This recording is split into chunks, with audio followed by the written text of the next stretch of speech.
Welcome to Factored In, Essential Game for the Modern Man. This is episode 4, and we're talking about how nobody's coming to save you. That's right. Nobody's coming to save you. And that's a good thing. But since nobody's coming to save you, here's what to do instead. You know, one of the biggest things, I think, one of the most massive things you need to do, biggest thing that will dictate whether or not you're going to be successful or not, is going to be just finding out what your end result, what your desired end result is going to be. What is it? What do you want? And it's funny because, man, I've really had to think about that over the last couple of months here. Like I've talked about in the other episodes and stuff, I've been heavy into the auto detailing field for a long time. Automotive reconditioning, so I do more than just clean them up, but sometimes we're doing modifications, undercoatings, bed liners, you name it, adding accessories, whatever. And I'm good at that, It's and it's what I do currently, but what I had to really think about was, at the end of the day, what do I want my life to look like? And for me, what I want is I want to be able to, I just feel like there's more to this world than what we understand. So for me, what I want to do is I want to get out there. I want to be able to live my life without clocking in 9 to 5, stuff like that. And I want to be able to, have impact on people who are in the situations that I've been in before. I want to be able to, have an income from that, so that way it empowers me to continue to do more for my community, and not only for my local community, but my community in terms of the people who are struggling in the struggles that I've struggled through, people who are now on their way out of that, who are now successful. I want to be a part of those people's energy and what they're doing. And I don't really want to be in a garage working on a car or dirty or any of that kind of shit anymore. And so that's my end result. That's my desired end result. And so I had to really weigh, is what I'm doing today getting me towards that? If I take this money and invest that there, will the outcome, is the ROI, conducive to what I see as my end result? And that's the biggest thing for us addicts, right? You get out of jail, or you get out of rehab, or you get sober, or whatever the case is, and you're just trying to get some fucking money. You know what I mean? You just want to get your life back on track. You've been fucking off for so long. Probably feel like you got to make up for lost time or something like that. You know the deal. And I do as well. And so we kind of scramble.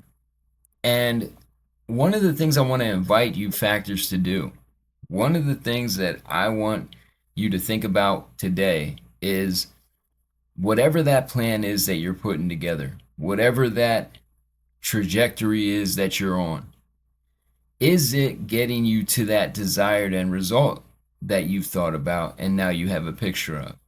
Because all you have to do is picture it, man. People you got Elon Musk. Look at this guy. He's shooting fucking rockets into the stratosphere and further or whatever, and building electric vehicles and all sorts of shit, and all of that just comes from some shit he thought about, man. It's not that, it's not fucking rocket science, although it is, right, for him. But that's the biggest thing, man, is just thinking about, what is it that you want? Because that's the thing, man. Going into NA and AA, I don't know if some of you probably experienced this, where they're I want you to write a list. You're supposed to be I want you to write a list of all the things that you want for your life. And then you go and you work the fucking steps and you do your thing, and you're doing all the things that come with getting sober and being sober and living a good life. And all of a sudden, all those things that you want, they start to, come to fruition. you know? And like it's shit that you might have thought at the time when you wrote it, like there's not a fucking chance in hell. Like this is like my fucking moonshot shit right here. Like I want this, and this, you know, but I don't feel like I could get it or I'm worthy of it or whatever. But then, 6 months down the road, you're starting to check some of these things off the list, and it's starting to look like you might be able to get the whole fucking list. Right there is a perfect example of understanding where you're trying to go so you can know what you got to do to get there, you know? And that's the biggest thing. But there's an added piece to that, and like I said, I've already mentioned it, is really deciding if like the thing you're doing, those steps that you're taking or whatever, or even the end result that you're coming up with in your fucking head, is that really what you want? Because like they say, you got to be careful what you wish for, right? I mean, you will most likely get whatever you set out after. Like I don't know if it's just me or not, but like I have never put my mind to a thing and not gotten it in this life. Not like once put my mind absolutely steadfast to a thing and not gotten it. And so yeah, I just said like lately especially and over the course of, my experience, I have came to the conclusion that I got to think a little bit more about that end result that I'm coming up with, you know? Like I think at the height of when I was detailing in Seattle, well, in Silverdale, Washington, but we'll just say in Seattle to keep it simple. Like I was out there in Washington. The company we had was the Detail Collective Seattle. We rebranded from my good friend Anthony had A plus Superior Detailing, and we rebranded that company to the Detail Collective Seattle. I took it over after a little bit of boot camping with Anthony. Shout out to Anthony for that, man. Fucking expert at paint correction, amazing, amazing artist, and has made me a definitely a better detailer for being around you, kid. Good work, man. But at the height of that, we were looking at our Square account, the point of sale account, and we're looking at like, we got 30, 40K that's been touched that month.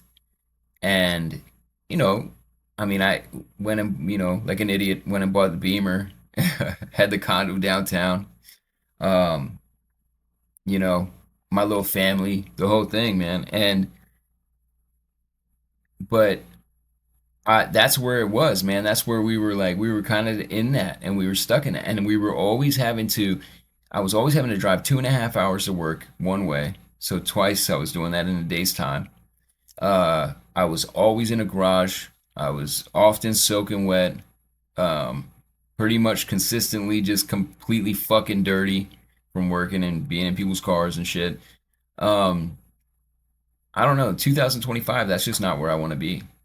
In 2025, I find myself much more intrigued by um, community outreach, man. Kind of just putting this word out, and talking about my experiences. This podcast is a big thing for me right now. And I think it's like this is my end result, man. Like I want to build this brand, I have so many things going too, like for this, like I've talked to you guys about it before with the Big Savage clothing, the Big Savage clothing collection. Uh, yeah, that, and then the podcast, and then we're working on the book. I've already written the rough draft, got 1,000 pages of rough draft laid, which is substantial. It just great people helping me on these different projects, and really making it, bringing this vision to reality right now. And it's crazy because like everybody that's involved in it really just believes in it. I hear that all the time. Like, yeah, that's what I believe. I believe in this thing that we're doing, and that's different, man, because there's been times where I was like, there was projects I was doing that it was like, I'm telling you, this is gonna work, man. Trust me, like, just trust me, and like, everybody's like, all right, man, you know what I mean? Like, that's not what this is, man. I had people reaching out to me wanting to be a part of this, and I appreciate that. Just so you know, if you're one of those people, man, like, I am very excited to have all of the greatest people that I can have involved in this involved. It's a very big project. You know, this is only the beginning of this. This is what we're doing right now, but this is gonna expand, as we move forward and as we gain some traction. We're gonna start doing what we can to make an impact, not only kingdom impact, but impact in our communities and in our among those in that have been, in the lifestyle and are now on their way to success. My biggest dream, I think, would be to have the ability, the financial ability to uh, kind of start an incubator kind of thing for small business and entrepreneurs, in sobriety.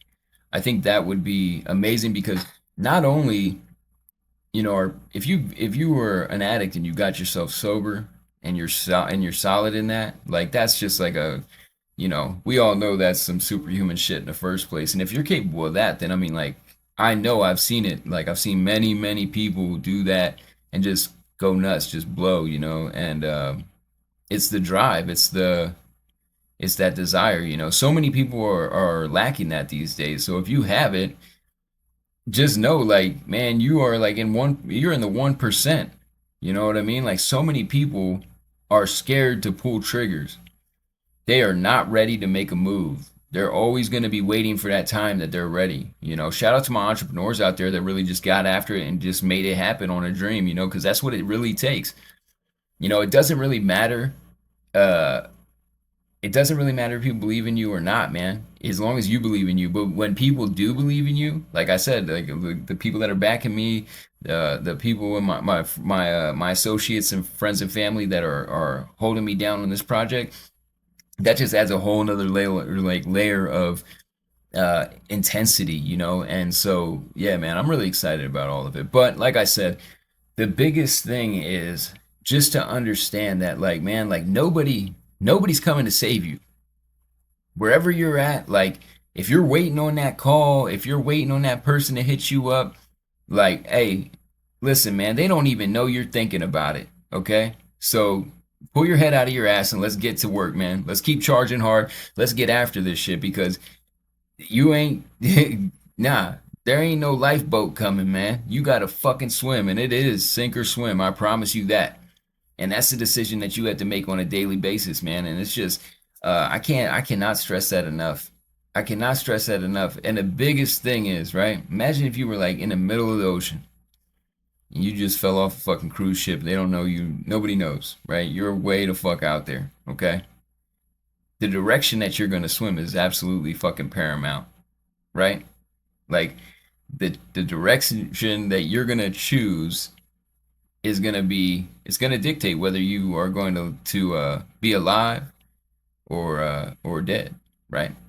And that's what this shit is in recovery, right? This is life or death, and people don't understand that a lot of times, man. Like, I have little shit going on in my life where, like, maybe I have friends that come with me to the gym, for example, right? I might have a friend that comes with me to the gym, and when they come with me to the gym, they're bringing their work shit along or whatever, whatever the case. I've had it with many people, different people, different friends that, see, a lot of times people see that you're in the gym or that you're fit and they want to get fit as well. So they, ask you, hey, can I come along? Can I train with you? Which I always encourage people to do that. But then that person is like bringing their fucking bullshit from work and they're texting or they're mad and they're giving you a fucking attitude now because their boss is fucking tripping or something. Like, people don't understand that, like, this shit for me is fucking life or death. If I don't do what I have to do on a daily basis, that means get your ass up 4 a.m. Maybe record an episode for this podcast. Get some shit off your chest. Drop some real shit, Head to work. Work from fucking 7 or 8 to fucking 5. From 5, I'm on my way to the gym, man. I have to do that shit. It's not about, like, the money. It's not about I don't even know. All it really comes down to is that that's my shit that I do to keep this shit going the way it's going. And people don't get that sometimes, man. And so it's really important to think about that direction and understand this, like the absolute severity, and the absolute like importance of what you're doing, of what the situation is, really is. Um, that for me is just, man, like I said, you have to protect this shit. Like your sobriety is like a fucking 4-year old kid that's with you at all times. And it don't matter if you're in a fucking trap house or you're at a 5-star restaurant, okay? And especially a 5-star restaurant, which I think could be more dangerous than a trap house sometimes for people in sobriety. Uh, but and you might, and like I said, it's like I said, you have to protect that thing like it's a 4-year old child or a small child, whatever age. And that kid, he might stick a fucking fork in the socket. He might get into the booze. Shit, you don't know. You know what I mean? You got to be on point with that, man. And like people are going to come around, especially like imagine if you had a little kid in a trap house, man, and nobody gave a fuck. I've seen some sick shit, you know what I mean? People trying to give kids drugs and kids, buying drugs from people and people doing that, condoning that kind of shit. That's sobriety. That's how fucking dangerous it is. And it's like if so you got to protect that, man. And that means if you haven't once you get that idea for your direction and what that's going to look like for you, then now you have to have your guard up at all times. You know what I mean? And it's like, hey man, like you don't get you don't deal with addiction. You don't get why it's critical for me to charge hard and fucking hit the fucking gym and lift like a fucking maniac, you know what I'm saying? And fucking go home and eat or, shower, eat, go to bed. Like I'm very structured, man. And it's just because I have to be. So I remember to do all that shit. It's a fucking routine. I built that. I'm used to that. I'm a fucking dude who's been in prison for a long fucking time. You know what I mean? I have to have my routine. Like sometimes I just miss being able to like just like fucking just be in my fucking cell and not have to fucking worry about nothing. You know what I mean? So being that I'm so like that shit is so ingrained in me. You don't spend, fucking I think it's like 11 collective years or something like that I had. Uh you don't spend all that time and that's just in the prison, like I've done a lot more time in county too and like you don't you don't get that off you. That's always going to be on you, man. And so the best way for me to stay successful is just literally to have a structure. And I don't want somebody else telling me what the fuck that structure is supposed to look like or what it's supposed to do, or like any of that. I want to do it on my own. And so that's why I do it. But it is absolutely critical. It's just as critical for me to go to the gym and work out and have a successful, healthy workout, right? I mean, like, I don't know if you understand that or not. If you're in the gym, I'm sure you do. But if you're not yet, then maybe you don't. But like, basically, like, I got to go into the gym, put the headphones on, bump some shit I like to hear, lift till I'm fucking, like, that demon inside of me is so fucking dead that it can't fuck with me for the rest of the night or the rest of the morning when I wake up. You know what I'm saying? That shit's got to last me all the way till 7 o'clock the next night. So that's why I work out how I do. And if somebody is fucking with that or deterring me from that, yeah, man, I gotta adjust. And if you're my people and you're around me and you're with me and you say you went to the gym with me, right? You gotta know I'm not here to just to get. I don't give a fuck about all that. Having muscle mass is a byproduct of what I do. Strength is a byproduct of what I do. What I'm really doing is squelching the fire that's in me that makes me a straight motherfucking lunatic if I don't handle it. You know what I mean? And that's just ownership right there. You know what I mean? It's straight up ownership. I'm not scared to tell you. I'm not scared to tell you. And like if you've ever had a conversation with me, I'm not scared to fucking just be honest about this shit. This is fucking real problems, man. And so, but there is a way to deal with it. And that's why I say direction is critical. It's just like if you were like, to be a CEO, the job of the CEO is to basically have your eye on the vision at all times, right? The rest of the company is moving around, and they're supposed to be bringing your vision to fruition. But at with all them moving parts, shit gets crazy, man. You know, and not everybody, when that motherfucker, their job is to be head to the grindstone, they can't see up there at the vision. So it's the CEO's job to have that eye on the vision. You know what I mean? And that's what we do as addicts in recovery when we have that definite purpose and we've decided on the direction that we want to take. I can't stress that enough, man. And again, don't just pick a direction because you like a lot of guys coming out of prison like, yeah, we're gonna go. I'm gonna get out and work construction. I did the same shit, you know. I was fucking sure I was gonna work fucking construction. I was a big dude.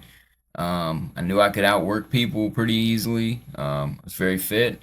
I didn't have a lot of construction like skill. Don't get me wrong. Like I can pretty much fix anything, but like I mean, like I don't. I've never been on a fucking construction site like in that capacity.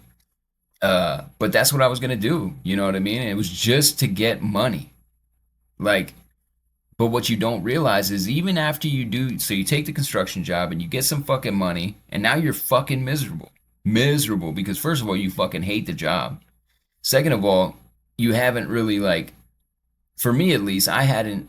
So like, I didn't take the construction job, but the job I had did the same kind of shit. You know, I had the same effect from that job. You know, I got that same effect, and essentially, so like the job I was working, I'm going to work, I'm getting money now, right? Despite whatever I'm doing, it doesn't matter. And I'm fucking miserable because I go home and I'm by my fucking self because I don't work with people that I'm hanging out with for the most part. So a lot of my time outside of work, I was by myself. And then like I'm lonely as fuck. You know, loneliness got me on fucking dating apps, and I was like dating fucking, you know, just fucking ticking time bombs and shit, strippers and all sorts of crazy shit. And you know, those people like, you know, they fucking, you know, I was stressed out in the first place. Now I'm fucking with this person. You know, like one thing leads to another, and now I'm fucked up in the game. Now I got myself fucked up in the game.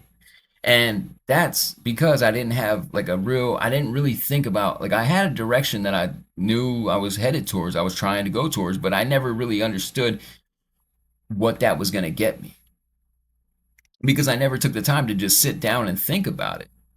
What is this thing that I want that I'm supposed to be like charging towards? What's that going to look like? What's that going to get me? Is it what I want? Is it the life and the kind of life and the kind of experience I need and I want? Like, it's not only like a want thing, it's a fucking need thing. Like, I need certain things in my life to keep me on the straight and narrow doing well. I need to have money. I need to be happy. I need to be able to rest enough in between the times where I'm having to sacrifice, if I'm doing like physical labor or something, or even just like taxing my mind, depending on what I'm doing. I need to be able to chill. You know what I mean? I need to like be able to like do self care, take care of myself, and not be so fucking tired when I come home that I can barely fucking, you know, comb my own hair or whatever the fuck I gotta do. You know what I mean? Like literally can't barely, you know, you're working a construction job, you're gonna be dog tired when you come home. Even in the auto detailing field, man, I am exhausted. There are days where I am exhausted, you know, and I'm washing cars. I'm, you know, doing automotive recon. It's, you know, really not a lot of heavy lifting if you really think about it, but it's just a fatigue thing, man. And so you have to make that time for yourself. You have to consider what that direction is going to look like. Is it going to give you and afford you the time that you need for yourself and to be able to do all the things that keep you sober, keep you doing well?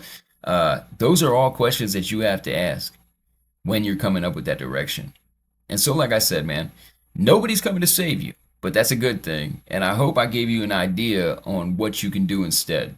This has been Factored In, Essential Game for the Modern Man, episode 4. I'm glad you're still with us. Thank you.